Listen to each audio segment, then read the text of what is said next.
क्यों प्रसिद्ध है बागेश्वर धाम और धीरेन्द्र शास्त्री जी। मध्य प्रदेश के छतरपुर जिले के ग्राम गाढ़ा में स्थित बागेश्वर धाम, जो स्वयंभू हनुमान जी की दिव्यता के लिए देश विदेश में प्रसिद्ध है।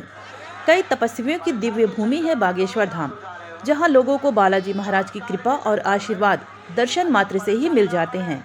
यहां बालाजी महाराज एक अर्जी के माध्यम से सुनते हैं आपकी समस्या और धाम के पीठाधीश्वर पूज्य धीरेन्द्र कृष्ण शास्त्री जी महाराज, जिसे दुनिया बागेश्वर धाम सरकार के नाम से संबोधित करती है, के माध्यम से समाधान करवाते हैं। मंगल दरबार। बालाजी महाराज की कृपा से बागेश्वर बालाजी महाराज की पेशी के लिए जिन भक्तों की अर्जी लगती है, उन्हें हर मंगलवार को बालाजी महाराज के दरबार में पेशी लगानी होती है और महाआरती में शामिल होकर अपनी पेशी पूरी करनी होती है। इस दिन ही धाम में प्रेत दरबार भी लगाया जाता है। हाथ की मुट्ठी बांध लो। उल्टा हाथ बोले हैं, अंग्रेजी बताइए। लेफ्ट हाथ की मुट्ठी बांध लो।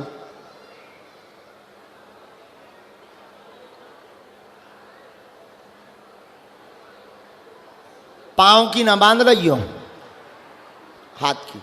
बागेश्वर धाम में अर्जी कैसे लगती है? बागेश्वर धाम में अर्जी लगाने की प्रक्रिया बेहद सरल है।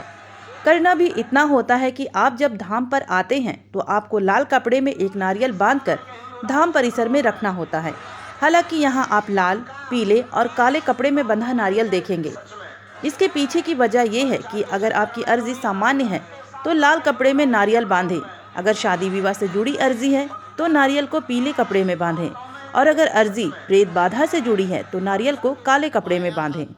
कई बार अपनी कथाओं में भी पूज्य गुरुदेव कहते हैं कि अगर आप धाम आकर ऐसा नहीं कर सकते तो अपने घर में स्थित पूजा स्थल पर आप ऐसा कर सकते हैं।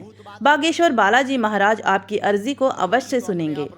लेकिन जो भी हो, पूरी दुनिया में आज बाबा धीरेन्द्र शास्त्री एक अलग छवि और सुंदर छवि के रूप में विख्यात हो चुके हैं और उनके दर्शन की एक झलक पाने के लिए सभी भक्तगण आतुर रहते हैं और बाबा का दर्शन पाते ही लोगों के मन में एक उत्साह के साथ बाबा की जय जय लगाते हैं।